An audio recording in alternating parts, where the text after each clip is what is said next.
en la reforma al Poder Judicial está muy podrido. Hay desde luego honrosas excepciones, pero son eso, excepciones, no es la regla ya. Entonces, ¿cómo renovamos el Poder Judicial? Pues con el método democrático, que el pueblo elija a los jueces, a los magistrados, a los ministros, así como se elige a los presidentes municipales, a los gobernadores, al presidente de la República, a los diputados, a los senadores, igual. Es muy importante tener jueces íntegros, honestos, incorruptibles. Si no, es una burla. Todo el que tiene dinero,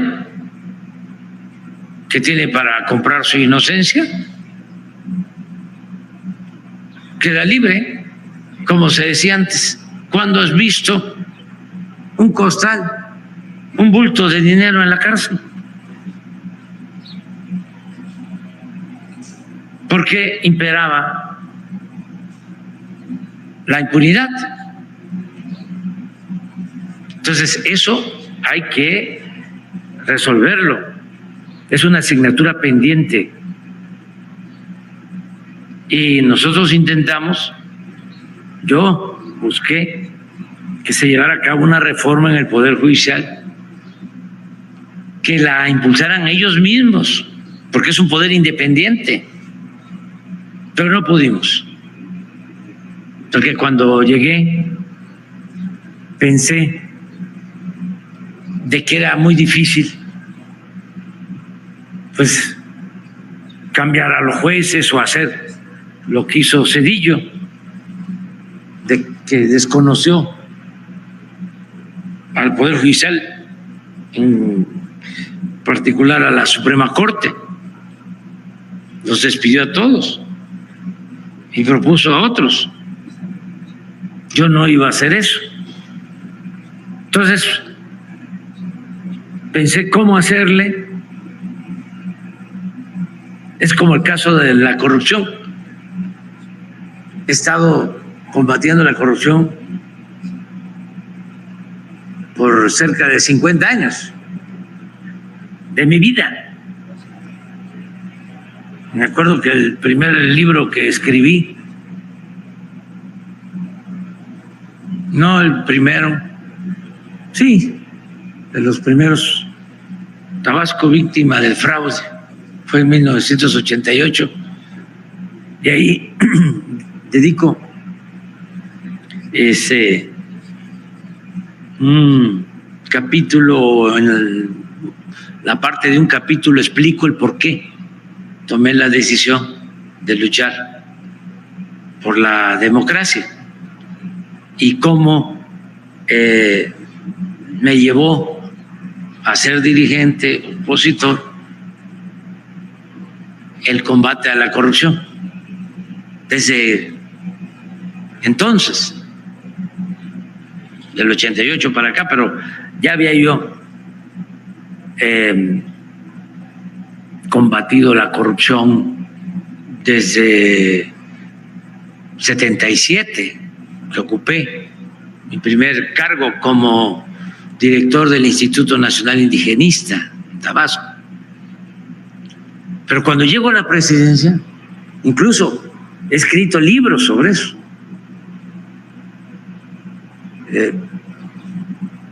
De cuándo inicia la corrupción. La verdad que la traen los invasores europeos. Cuando llega Cortés y se quedan con una parte del tesoro de Moctezuma, desde el mismo reparto del tesoro ya hay corrupción. Pero esto lo dice Bernal Díaz del Castillo, que era soldado de los conquistadores, que vino con Cortés, que decía de que cada día que pasaba era menos, se iba desapareciendo el dinero, el oro, y que ya cuando lo repartieron ya no les tocó más que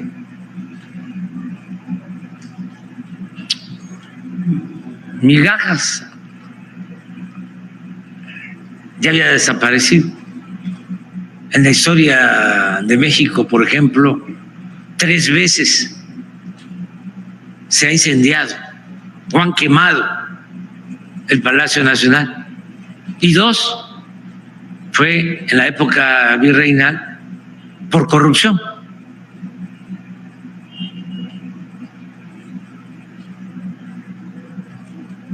La otra, pues aquí estamos en la tierra del mejor presidente de México, Benito Juárez.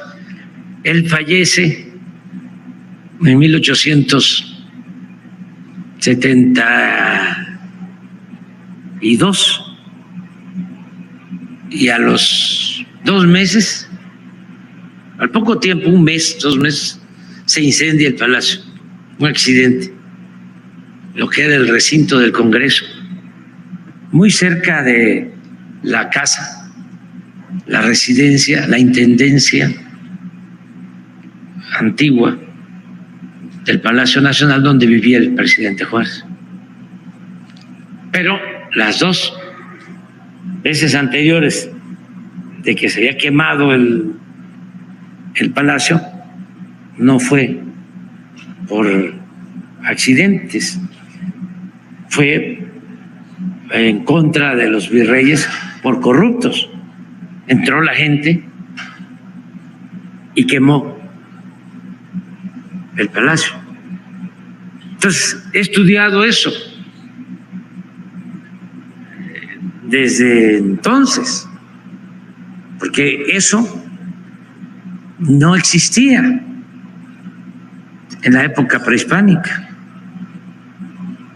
Por eso los mexicanos hasta ahora, por esa herencia prehispánica, tenemos